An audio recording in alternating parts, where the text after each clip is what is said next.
Eu recebi um livro aqui da Action Editora, que deve ser, aliás, já tem marcado aqui vários pontos bem interessantes, que é um pouco a história da aviação no Brasil. Aqui já tem um aviãozinho da história da Varig, que é intimamente, né, ligada à história do voo no Brasil. Aqui, o título é Assim se voava antigamente. E tem algumas fotos assim maravilhosas. Realmente, esse negócio de pioneirismo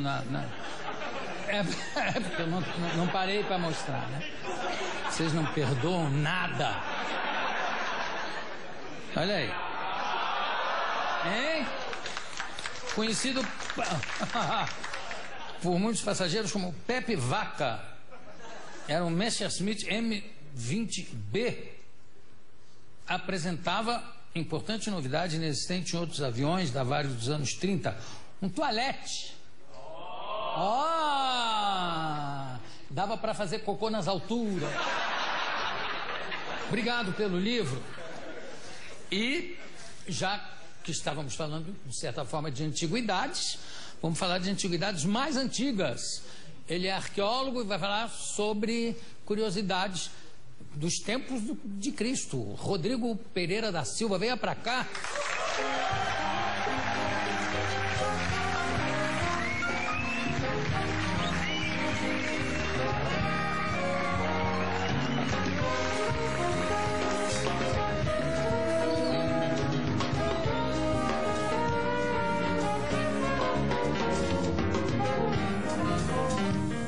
Eu tô vendo que você trouxe uma... Que bonito isso. Eu tô vendo que você trouxe uma série de antiguidades, antigas inclusive. Sim. Fala um pouquinho, deixa eu mostrar o seu livro antes daqui. Escavando a Verdade, Arqueologia e as Incríveis Histórias da Bíblia, pela editora... Casa Publicadora Brasileira. Fala de novo? Casa Publicadora Brasileira. Mas que voz impressionante. Isso é uma voz... Hein? Se tiver um emprego aqui... Nossa, claro. Isso é uma voz dos tempos de Cristo ainda agora. Deus, você dava um bom Deus para falar. Não dava não. Não, só a voz. Ninguém ia resistir se eu usasse meus poderes para um mal, então é melhor não. Tcharam! Quando é que surgiu o seu interesse aqui pela arqueologia? Coincidentemente, até você anunciou que um dos grupos que estão aí é o pessoal da FAI. Eu estava fazendo doutorado em teologia lá. Então, quando a gente foi para Israel a primeira vez, eu comecei a me empolgar pela coisa e depois eu fiz uma especialização na Universidade Hebraica. Fiz o curso ali, depois que eu terminei o doutorado, eu fiz um pós-doutorado em arqueologia bíblica pela Andrews e gostei da área. E fiz as escavações em Israel, na Jordânia, no Sudão. E agora, recentemente, encantado aí, eu fui para a USP e estou terminando meu segundo doutorado em arqueologia clássica lá. É uma área fascinante, viu? Eu vou explicar esse xixi. Pra você não ficar assustado. Não, eu não estou assustado. Aqui nada mais me assusta. Caneca falar comigo, eu respondo. Esse show é o seguinte, tem alguns alunos aqui do NASP, lá de onde eu dou aula, e tem essa malícia que eles falam que gostaram. Então faça um pro Jô. É isso aí, viu? Então fica assustado.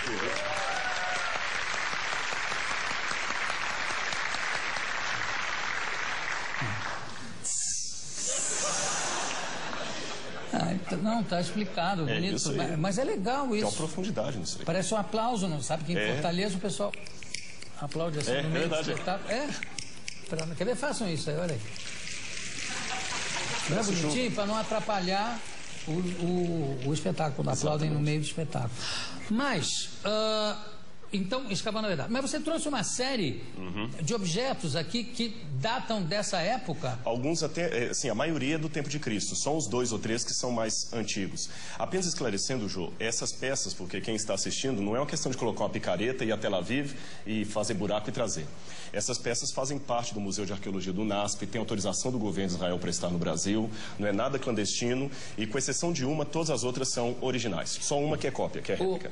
Alex, faz um favor. Vem aqui atrás e vai passando para mim, para eu ir falando. Cuidado para não quebrar esse troço. Tudo deixa. Hein? Aqui, por exemplo. Essa está até com... Isso é o numeral que a gente tem lá exatamente do museu. Eu pensei que era preço. Isso aqui de que época é? Isso aqui é do tempo de Cristo e faz parte com esse aqui. Por quê? Vou colocar junto com a sua canequinha. Não, pode botar. Posso botar aqui? Seguro. Tá. Pronto. Isso aqui é caneca para servir vinho. Então, quando o pessoal falou da Santa Ceia de Cristo, você colocava o vinho aqui e bebia aqui. O curioso é que as pessoas bebiam no mesmo copo. Era uma questão de confraternização. E comiam também no mesmo prato. Não tinha um para cada um? Não tinha um para cada um. Aliás, eu passei uma situação no Sudão, quando eu estava com os beduínos ali. Eu fiquei 15 dias com eles no deserto de Baiuda, que faz parte do Saara. E na hora de comer, ele trazia a comida e só um prato sentava no chão. E todo mundo comia com a mão. Com a mão. E é ofensivo se você recusar comer com o outro. Porque no deserto a comida é rara. Então oferecer água, comida para alguém, dizer que você gosta muito daquela pessoa. Puxa, eu acho graça a isso que tem muitas civilizações, muitas tribos, etc., onde é ofensivo qualquer coisa que você fala que não quer, né? Exatamente. É porque como isso... Não, come aqui esse vômito. Não, obrigado. Então você não... É verdade. Você realmente é contra a nossa cultura. Exatamente. Você não está comendo um vômito tão bem lambido? Já sei, tá achando velho. Vou fazer um para você agora. Eu fiquei até preocupado com o que tem aqui dentro, viu, depois dessa. Não, fica tranquilo. Agora é engraçado porque como é que se chama isso aqui? Isso é como se fosse uma ânfora. Uma ânfora. Uma ânfora, né? para colocar vinho. O cara quando pega já pensa que está bêbado, porque ela, olha só, ela não para quieta, né? Ela fica... Interessante, quase todas têm essa base. E sabe por quê? Eles fixavam no chão para manter conservada a bebida. Não tinha na época claro. Geladeira e tudo mais. Aí servia aqui. E todo mundo, o anfitrião primeiro bebia e todo mundo bebia junto. Exatamente. Quer dizer, os anfitriões tomavam a baba do primeiro. A baba do primeiro.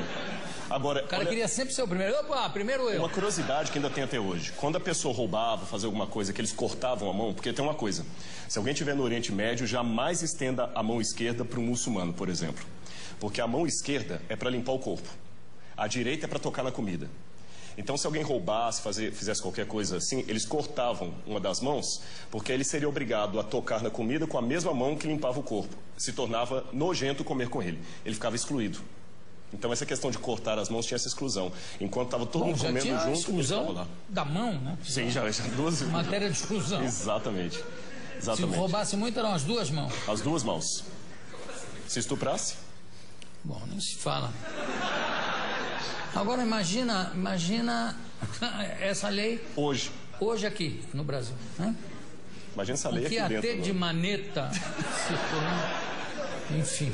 Bom, aqui o que mais? Vai passando para mim, Alex. Bom, aqui nós regressamos bastante, já que você perguntou o tempo. Essa é a réplica que eu trouxe, a única cópia, o resto é original. Que coisa interessante. Uma carta de 4.000 anos. Isso é o período que a gente chama período do bronze em arqueologia, data anterior ao ano 1200 a.C. Essa é uma cópia, não original, de como seria uma carta nos tempos de Abraão.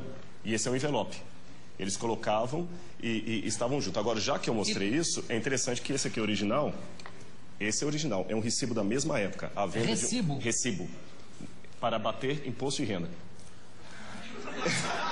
Sério. Esse é de Ur, dos caldeus, época de Abraão. Eles doavam para o templo vaca ou algum animal para sacrifício. Então o sacerdote, o patese, fazia o recibo e ele guardava para bater imposto de renda que já existia em Ur dos caldeus por volta de 2.000 anos antes de Cristo. Isso aqui o que? Isso aqui esse é sumeriano. Sumeriano. Em sumeriano, mas sumeriano. Não é. Isso aqui não é um recibo de imposto de renda. Não, isso é uma carta comercial. Se esse fosse um recibo de imposto de renda, isso aqui só negava. Só negava. Com certeza. Você vê um é recibo, outro é uma carta. E fora o envelope. E aqui é... O envelope. O envelope. Então colocava e lacrava com o selo. E a pessoa que recebia tinha certeza que ninguém leu antes dele porque estava lacrado. Você só abriu uma vez. Então, aqui, Alex, pega mais umzinho, obrigado. Essa é uma lâmpada... Olha o recibo. Esse é um recibo, também sumeriano. E esse é autêntico? Esse é autêntico, esse é original. Você achou uma escavação? Ou não, esse foi doado pelo professor Paulo Borck, que nós até demos o nome do museu para ele, da coleção dele. Na verdade, do que a gente escava, não dá para trazer. E são peças que já foram escavadas e o governo doa, ou no caso desse foi uma coleção particular. Aqui o que é? Essa é uma lâmpada dos tempos de Cristo.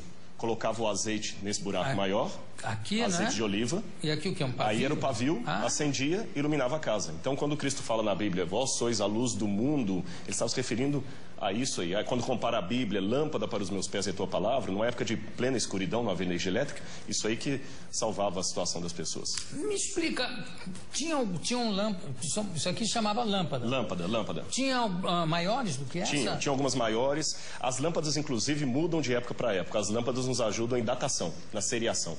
A lâmpada do tempo de Cristo é diferente da lâmpada do período grego de Alexandre o Grande. Que já era mais... Alexandre está antes, 300 anos. Mas já era maior?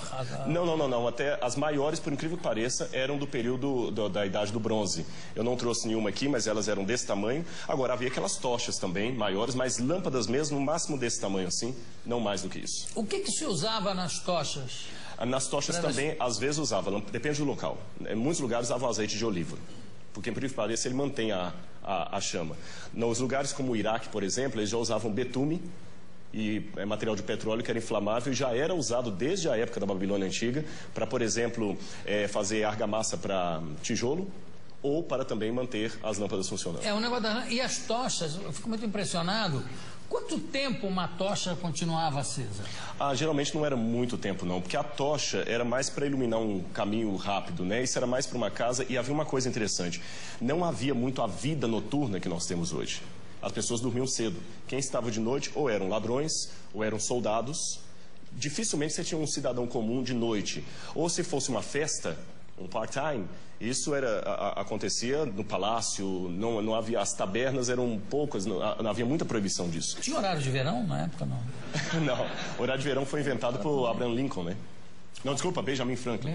Benjamin Franklin. Você falou o negócio do horário noturno, o que obrigava um pouco as pessoas a serem mais diurnas é exatamente o negócio da iluminação. Exatamente, né? Era muito perigoso. No Saara eu senti isso. E também não apagou a luz. Escurece, você não vê nada, porque aqui por mais que apague a luz, que teve um blackout num bairro, mas as outras casas são iluminadas. Você vê um pouco e tudo. Ali não, só se houvesse uma lua cheia. Fora isso, não se via nada.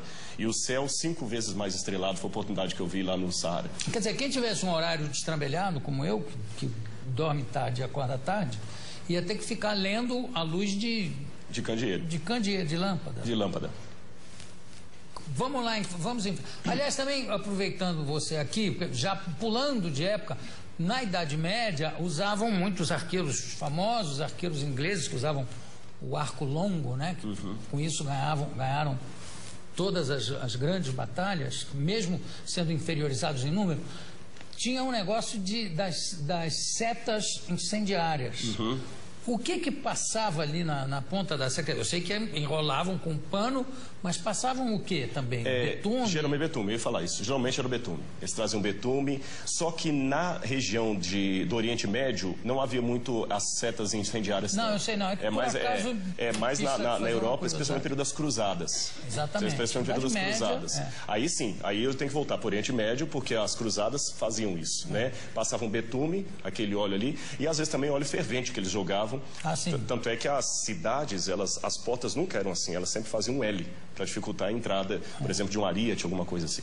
Agora, uma coisa que eu soube histórica é que o famoso Ricardo Coração de Leão, né, que foi rei da Inglaterra, líder de uma das cruzadas, líder dos cavaleiros ingleses, era gay, tinha caso com o rei da França, com o Filipe. Foram para as cruzadas para ficar namorando lá em paz, porque... Mas eu posso ele era terrível. Mas eu posso falar um comentário que um amigo meu que mora em Londres falou? Não. Ele falou que quando ele chegou em Londres, ser gay era uma coisa não aceita. Depois passou a ser compreendido, respeitado. Ele falou, vou embora antes que se torne obrigatório. Parece assim, eu respeito os homossexuais, é claro, mas parece que hoje todo mundo que é inteligente tem que ser gay, né? Então, tem alguns autores... Eu tô fora de época, então. Porque... Vai ver que eu sou burro. 2. Deixa eu te falar. Não, eu fiquei impressionado com o negócio do Ricardo Coração de Leão. Não é pelo negócio dele ser gay, é de ir para fazer as cruzadas para poder namorar em paz com o rei Filipe. Brigaram, o Filipe voltou e ele ficou... E havia uma crueldade na época que ele chegou a incendiar uma mesquita cheia de gente para matar, queimou uma multidão dentro de uma mesquita e para ele tudo bem, aquilo não contava porque eles eram... infiéis, que eram... Infiéis, na verdade, os infiéis, os muçulmanos que atribuíam o título de infiéis aos cristãos. Exato. Mas, enfim, eles não consideravam Nem que eles tinham, o Papa permitia, né? Sim, nossa, se você visitar, você com certeza visitou os museus da Inquisição da Idade Média, são coisas terríveis. O que é isso aqui? Isso aqui é um espelho. Nossa! Olha como está nítido. Na verdade... Espelho meu. Essa parte esverdeada é porque o bronze, com o tempo, ele adquire essa cor esverdeada pelo característica da velhice, né? Só que o espelho, na época, ele era um bronze polido. E curioso que a Bíblia, quando Paulo fala assim, em Coríntios 13, aquela passagem bonita, o amor é a maior das virtudes, ainda que eu tivesse o dom de falar o idioma dos anjos, de todos os homens, se não tiver amor, nada servirá. E no final ele fala, hoje contemplamos a Deus por um espelho, obscuramente, mas então o conheceremos como eu sou conhecido. Quando eu leio a Bíblia, mas se eu contemplo a Deus por um espelho, o espelho é nítido. Na época não, era um latão, um bronze.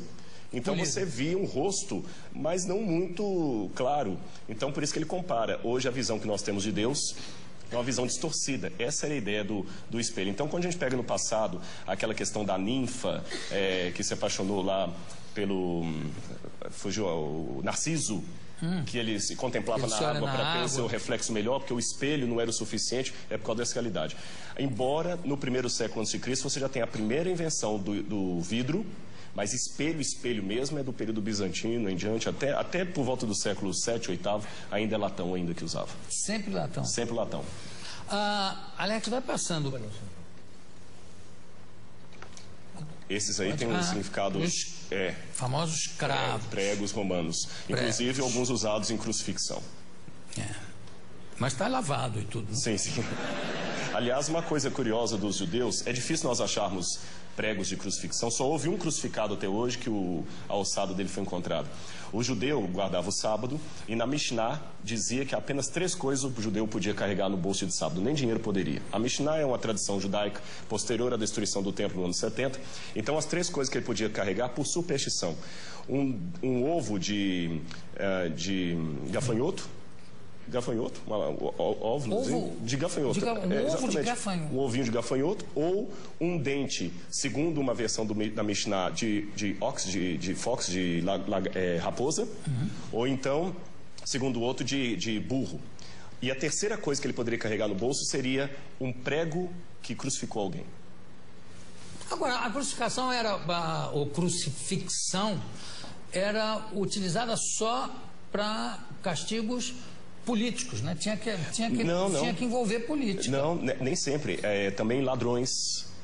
Ladrões eram condenados à morte por crucifixão. Tudo bem, mas ladrões que agiam contra os romanos. Tinha sempre envolvimento político no sentido de que eram ladrões que agiam contra o Império Romano. Na verdade, a crucifixão foi aperfeiçoada pelos romanos, mas não inventada por eles, né? Os cartaginenses já usavam. Antes deles, no Império Assírio, você tem um empalamento. Na verdade, no período de Cristo, era mais difícil dizer que cultura não crucificava. Os judeus eram exceção.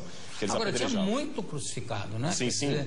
Agora, e também o seguinte, pelo que se sabe hoje, parece que só um cravo foi utilizado no caso de Cristo. Exatamente. Só nos pés embaixo. Não, nas mãos não amarravam. O problema é que a cultura popular pensa na palma da mão.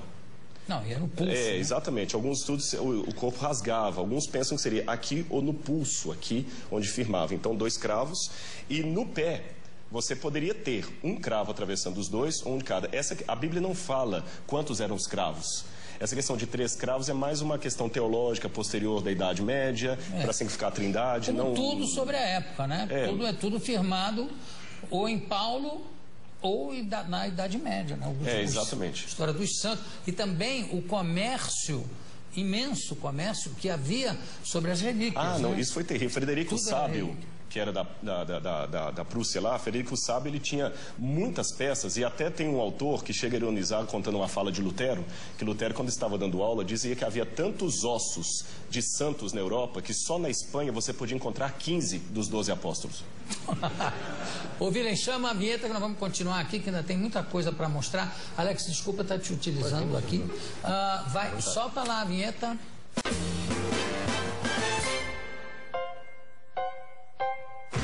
Tenho aqui ao meu lado o arqueólogo Rodrigo Pereira da Silva. Eu estou segurando aqui na mão 2 anéis, né? Na verdade, o segundo não é um anel, é um selo O de cá é um anel, mas ambos têm a função de selar a carta. Exatamente. Claro. Um é como se fosse um carimbo e o outro você coloca em forma de anel. Aqui já é menos antigo, não é? Não, é período do primeiro século. É? Todos dois são do primeiro século, da época de Cristo. E as moedas aqui? Todas são do primeiro século também. Essa, na verdade, é a dracma de prata. Foram 30 moedas dessa. Essa está mais bem preparada, né? Essa aqui está mais escurecida. São a dracma de prata. São 30 moedas dessa que Judas ganhou para atrair Cristo. 30 dracmas de prata, como a Bíblia coloca. E você tinha outras moedas de bronze. São de valor inferior. O que valorizava a moeda era o material do que ela era feita. Você tinha moeda de prata, ouro, bronze e de ouro. Não é isso? E aqui, bom, não dá para a gente pegar coisa por coisa, mas aqui são uma pá... na verdade é uma chave. Aqui é um pente, ou não? Uma chave. É uma chave? Uma chave romana. Uma chave romana. O tamanho da fechadura. Então você tem chave. Isso é uma chave. Aquilo é uma concha romana. E ali é uma ponta de lança. Uma ponta de lança romana. E aí você tem objetos de perfume que geralmente a gente encontra em túmulos. Certo. Agora vamos falar um pouquinho das espadas que estão aqui. Ah, sim. Posso pegar aqui então? Pode, claro. Eu tenho, essa aqui é uma réplica. Sim. Se quiser pegar, um pouco pesada. Claro, que se tivesse... Essa é uma réplica. Essa é uma espada como se fosse um centurião romano. Você nota que ela tem o brasão de Júlio César aqui. Não é isso? E então essa espada toda enfeitada era dada para alguém que era um centurião. Ela era comandava pesada. 100 soldados. Exatamente, uma centúria. Ela não era de ficar espadachim, não. Aquilo ali já é do período da França. Não, isso era na base da espada mesmo, da porrada. Exatamente. Essa aqui já é original. Agora, o peso dela era esse? Exatamente. O peso era esse? Exatamente. É pesado isso aí. Quer dizer, eu sei que... Bom, eu já peguei espadas aí do período medieval, aquelas espadas longas, que também para segurar precisa de 3 braços. Sim. E o cara ainda cheio de armadura. Tem armadura, tem o peitoral, tem o capacete que pesa. Realmente, e essa aqui é original? Essa é original, só que essa é bizantina. Essa data mais ou menos ali do 4º século depois de Cristo. Mas ela é mais leve também. que essa. É mais leve, porque essa é de um soldado raso. Ah, porque era por peso? Era por peso, exatamente. Então era imperador lá, se é por peso... Para o sujeito chegar a esse nível aqui, tinha muitos pesos a passar, viu?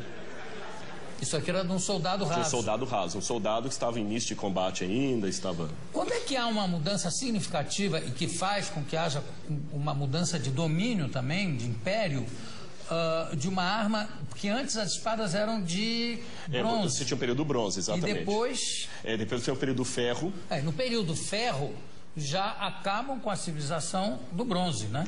Com espada. Ainda havia grupos, por exemplo, você encontra no período do ferro, Israel, por exemplo, quando a Bíblia fala das lutas de Israel, Israel não tinha as armas de ferro. Quem dominava a cultura do ferro eram os filisteus. Que ficavam onde hoje é a faixa de Gaza. E ganhavam, claramente, que o aço... Você dá uma batida... O metal de um é mais forte que o metal da outra. Quebra outra. Tanto é que tem uma coisa curiosa na Bíblia, que conta que quando Davi foi combater com Golias, o rei Saul deu a armadura dele para Davi, porque eles não tinham armadura, o exército de Israel. Então havia...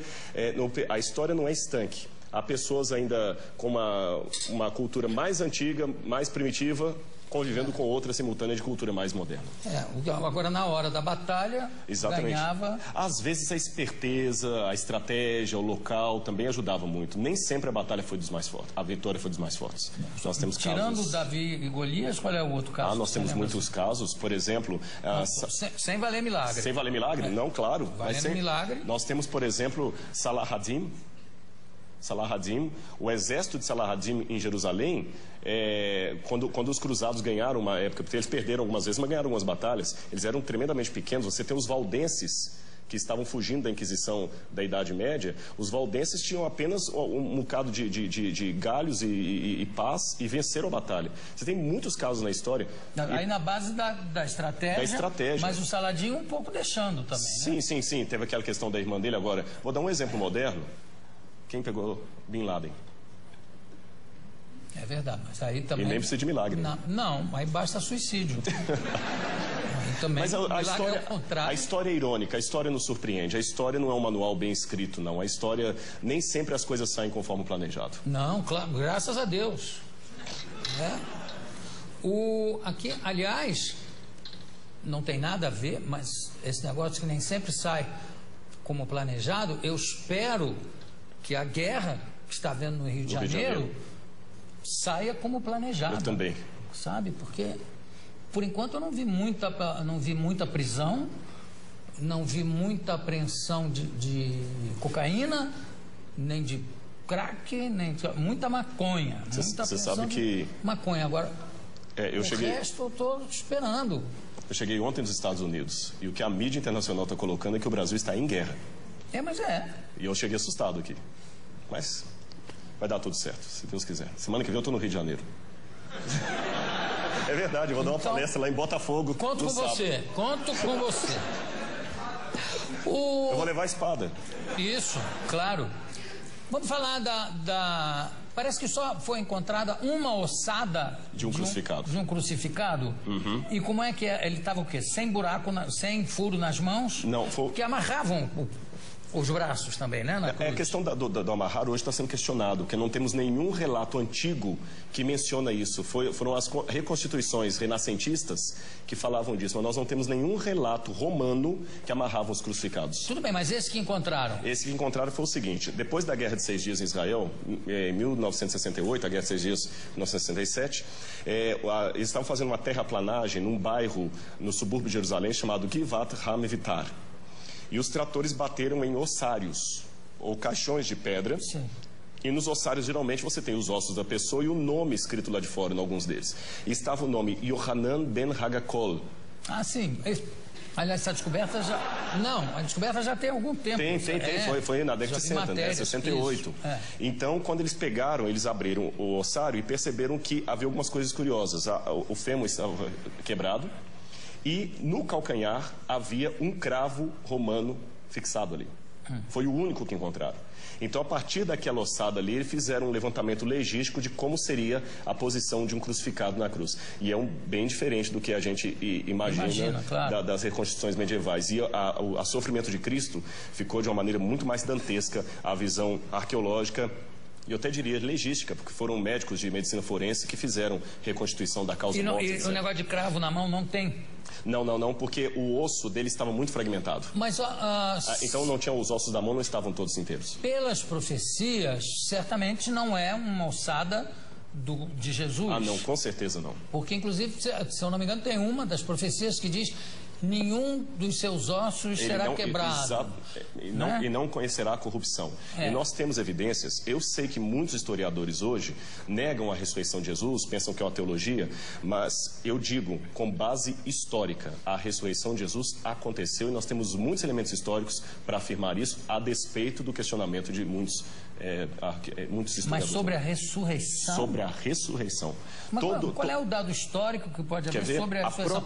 Claro que é uma questão de fé. Para mim é uma questão de fé. A própria forma como os relatos evangélicos estão não demanda uma propaganda. Porque o que é uma propaganda? Uma propaganda, às vezes, você mascara, enfeita uma coisa para vender um produto. Aqueles discípulos estavam, em primeiro lugar, sofrendo perseguição e abuso por causa daquilo. A ressurreição era uma única doutrina da antiguidade que ninguém aceitava. Eles aceitavam a história de Platão, que a sua alma ia para o Éon, podia aceitar a história de Pitágoras, que você transmigrava a alma de um corpo para o outro, ou então ficar com os epicureus, que morreu, acabou. Mas a ressurreição... A reencarnação exatamente, a transmigração de almas está ali perto. Exatamente, alguns judeus aceitavam a reencarnação. Agora, a ressurreição era uma coisa que ninguém comprava essa ideia. E outra, na época, pelo machismo... Mas isso, desculpa, mas isso não é uma prova histórica. Sim, mas a forma como os evangelhos foram descritos é interessante. Eles quebram todas as regras de propaganda. Quer um exemplo? Porque para eu saber se é histórico ou não, lembremos, história não dá para levar ao laboratório e repetir o processo. A forma como tratamos a história é diferente. Você olha um documento, e o que você considera uma prova histórica? Como ele foi redigido? Ele foi redigido de uma maneira histórica, com E, ou uma maneira de propaganda, ou uma maneira real. E os evangelhos, por exemplo, eles mostram que a primeira testemunha de Jesus ressuscitado foi Maria Madalena, que era mulher. O testemunho de uma mulher não era válido. Se eles quisessem vender uma teoria, eles colocariam que os homens viram Jesus e não as mulheres, porque o testemunho de uma mulher não era válido. Segundo, o fato de Jesus ressuscitar no terceiro dia. Para o judeu, até o terceiro dia você podia ter um coma e voltar. Interessante que Jesus ressuscita depois do terceiro dia, ele estava realmente morto. Outro detalhe... Mas ele não ressuscita com o mesmo corpo que ele morre, né? Mas é um corpo glorificado. Mas ele tinha algo tangível. Tanto é que quando ele aparece para Tomé, o famoso São Tomé, um incrédulo, ele fala, Tomé, veja que sou eu, porque um espírito não tem carne e osso, toca nas minhas feridas. E depois ele pergunta, o que vocês têm para comer? Eles tinham peixe e favo de mel, e ele come com eles. Então é um corpo glorificado, é uma questão de fé, é claro, mas tem uma continuidade com um corpo humano. Não, tudo bem, mas tudo isso, desculpa, eu sou uma pessoa de fé, né? Entendi, claro, Estou aqui fazendo um pouco o advogado dele, que é o seguinte, tudo isso foi muito mexido, remexido, na Idade Média, no primeiro imperador católico, Constantino. Né? Constantino, inclusive as datas de carnaval, diz tudo para conjuminar, para juntar com as datas de feriados. Exatamente, pagãos. E também ele foi um pouco copydesk dos evangelhos, que tem uma opção de outros evangelhos que ele é que resolveu que não valiam. Na verdade, quando a gente trabalha isso, a gente trabalha com a crítica textual. A crítica textual se vale de documentação anterior a Constantino. Então nós temos fragmentos do Evangelho de João, por exemplo, John's Highlands, que data do ano 150, 170 antes de Constantino. Outro detalhe, Constantino era analfabeto. E os evangelhos apócrifos que começaram a surgir, os famosos aí, com todas aquelas histórias, eles não foram aceitos no cânon. E até contrário à decisão de Constantino, que Constantino queria que eles entrassem. Esse é um detalhe curioso da história, não foi ele que selecionou 4. Constantino não tinha cultura teológica, ele é um homem era analfabeto.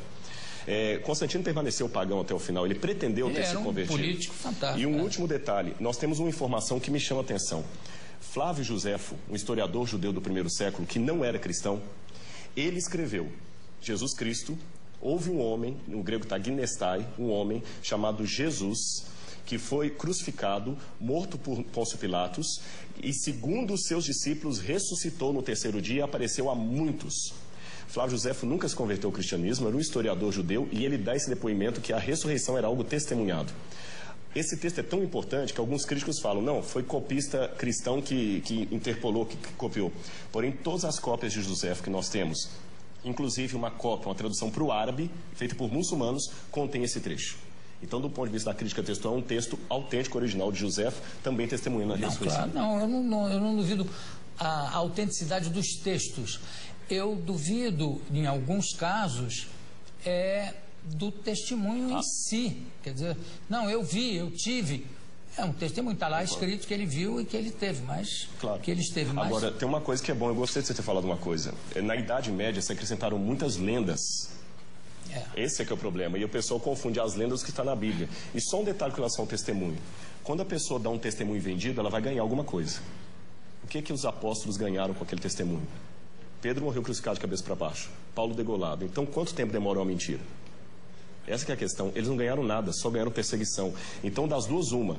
Ou aquele pessoa era muito doido, ou ficaram tão extasiados com aquilo que preferiram morrer a negar o depoimento que eles estavam. Porque se fosse uma mentira, eles tinham pulado fora. Ninguém ia ficar com Cristo até o final. O único que traiu foi Judas. Os outros ficaram, e até hoje a história está aí, e nem a modernidade conseguiu matar essa brilhante história da ressurreição de Jesus. Bom, claro, porque eu acho que aí, de novo, eu acho que é uma questão de fé. Né? Se você acredita, acredita. Se você não acredita, não adianta. Claro. Eu acho que não se pode provar a fé, graças a Deus, não se pode provar a fé cientificamente, não tem como. Claro. Concordo, exato. Agora, e tem as lendas, tipo aquela que diz que Jesus, depois que ressuscitou, reuniu os discípulos, subiu numa pedra e disse, foi subindo enquanto dizia, adeus mundo, de 1000 passarás, 2000 não chegará. A 2000 não chegarás. E subiu. Eu queria saber como é que fica isso rimando em hebraico ou em aramaico. Yidervot shepayoro, tingas arovalo. E sumiu. Algumas palavrinhas em aramaico. Foi o pezinho dele marcado. Exatamente. Marcado na rocha. Você sabe que lá em Jerusalém tem isso por causa dos muçulmanos, que os muçulmanos falam que Maomé, quando foi assunto ao céu, deixou as marcas da mula dele lá no domo da rocha. Agora, mas as pedras eram muito moles. Muito moles. Agora, é importante, Jô, a gente ter bem claro isso. Concordo, é uma questão de fé, mas a fé é racional. Porque senão eu posso... Essa frase é a maior antifrase que eu já ouvi aqui na minha vida, Rodrigo. A fé é racional. Ela é racional, porque senão ela não é fé, é fideísmo. Você é um craque, realmente. Parabéns. Obrigado. Você vai ter que voltar aqui pra gente conversar mais. Obrigado. Porque eu adorei. Claro que eu não sou Judas, não vou pegar 30, mas umzinho eu vou. Eu conversei aqui com Rodrigo Pereira da Silva. Também adorei. Temos muito o que falar. Eu posso dar só o telefone se alguém quiser visitar o museu ou conhecer, pegar o livro? Falta de fé, concentra que todo mundo vai saber. Aí é fideísmo. Qual é o telefone? Olha, se alguém tiver interesse no livro, no conhecer lá, é 0300 789 1111. 0300 789 1111. Tem o livro e tem outros materiais também de arqueologia que você pode ter lá. Yara, põe o telefone embaixo, por favor. Assim. E claro que fica para mim o único mandamento realmente que fica o mais importante de todos é amai-vos uns aos outros como eu vos amei. Porque se fosse isso, não tinha guerra, não tinha... Concordo. Né? Exatamente. Mas, enfim. Muito obrigado. Daqui a pouco a gente volta.